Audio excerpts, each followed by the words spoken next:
chez Steph, bienvenue sur cette chaîne YouTube de recettes Guy de Marle. Donc aujourd'hui nous allons réaliser des moelleux à la courgette et aux chèvres, une recette que je vais faire dans le moule mini muffin Aura.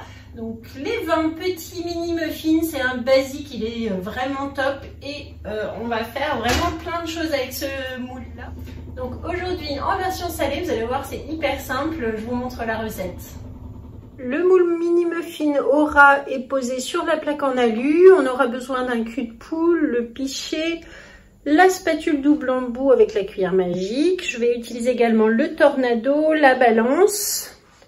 Pour les ingrédients, il nous faut des courgettes, du chèvre, du lait, de la levure, un œuf, du sel, du poivre, de l'huile et de la farine. C'est parti! Donc ici, pour commencer la recette, on préchauffe le four à 180 degrés. On va commencer par casser un œuf dans le cul de poule.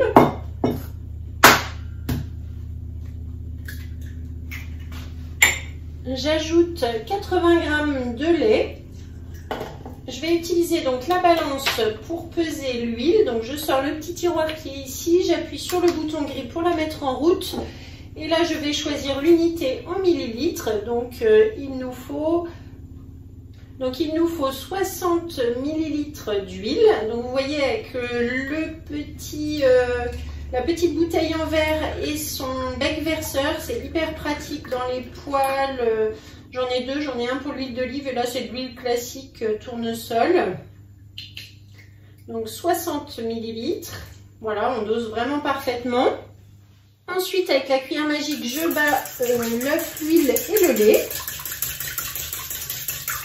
J'ajoute du sel et du poivre.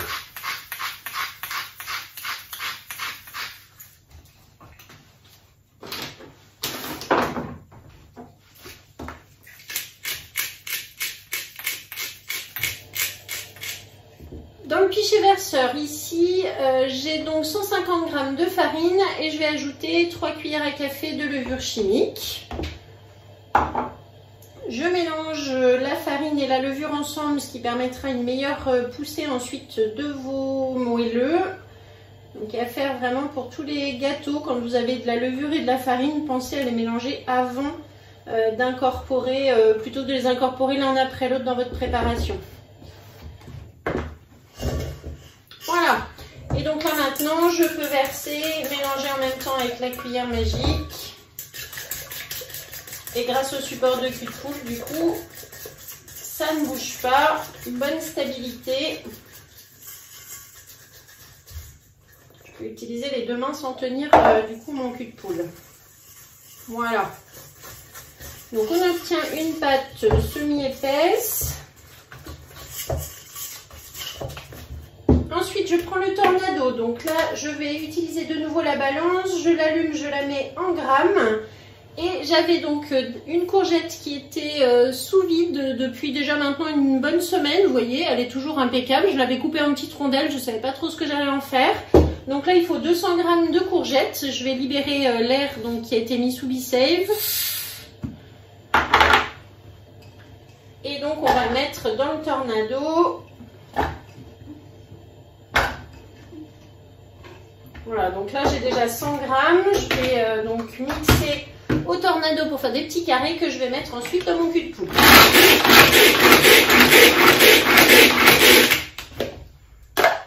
Voilà, vous voyez quelques coups de ficelle, ça suffit. Donc là déjà 100 g.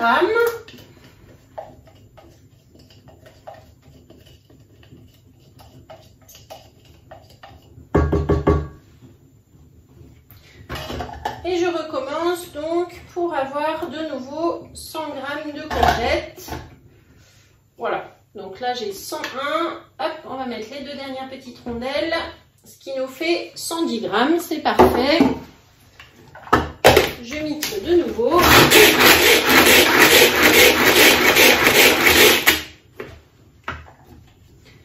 Et je verse dans le cul de poule.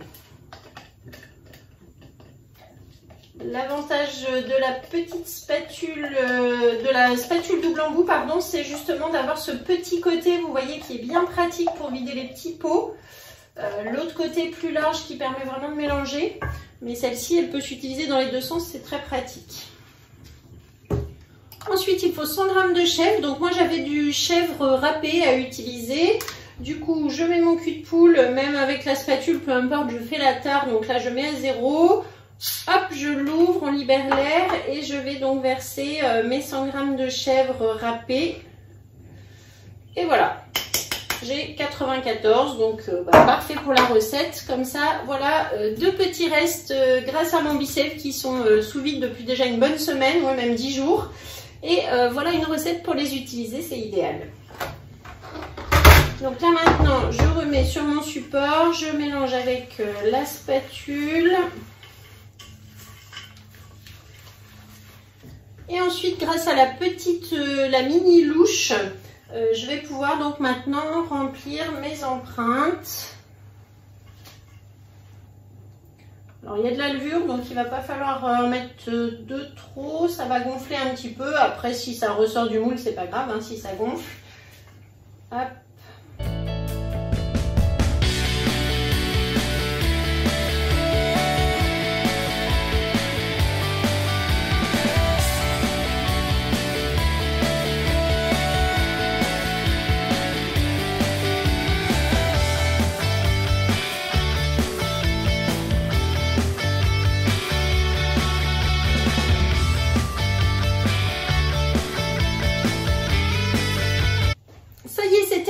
Donc hop, on tape un petit peu la plaque, on répartit, la préparation est quand même assez épaisse, donc voilà. Et donc là c'est parti pour faire cuire à 180 degrés pendant environ 20 à 25 minutes et on se retrouve tout à l'heure pour le démoulage.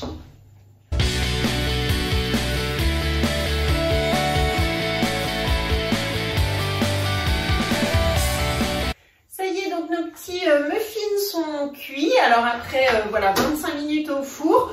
Donc là pour les démouler, toujours facile, on pousse un petit peu par en dessous, on les récupère ou alors vous mettez une toile et vous démoulez tout directement dessus.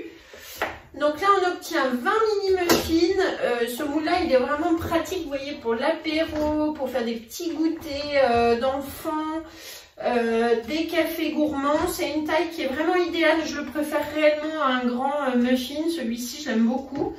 Et voilà, c'est des petites bouchées faciles, on en fait 20.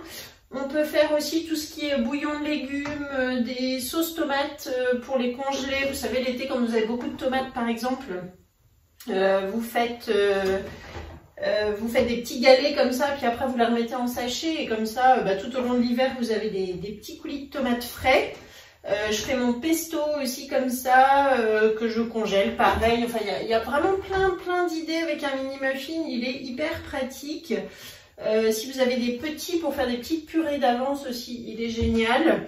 Donc merci beaucoup aujourd'hui de m'avoir suivi. Et puis je vous mets comme d'habitude la recette, la liste du matériel, la liste des ingrédients. Vous avez vu que c'était une recette hyper facile pour un apéro sympa. Likez, partagez, parlez de la chaîne YouTube chez Steph. Merci en tout cas de tous vos commentaires et tout votre encouragement, ça me fait vraiment plaisir. Et je vous dis à bientôt pour une prochaine recette. Merci!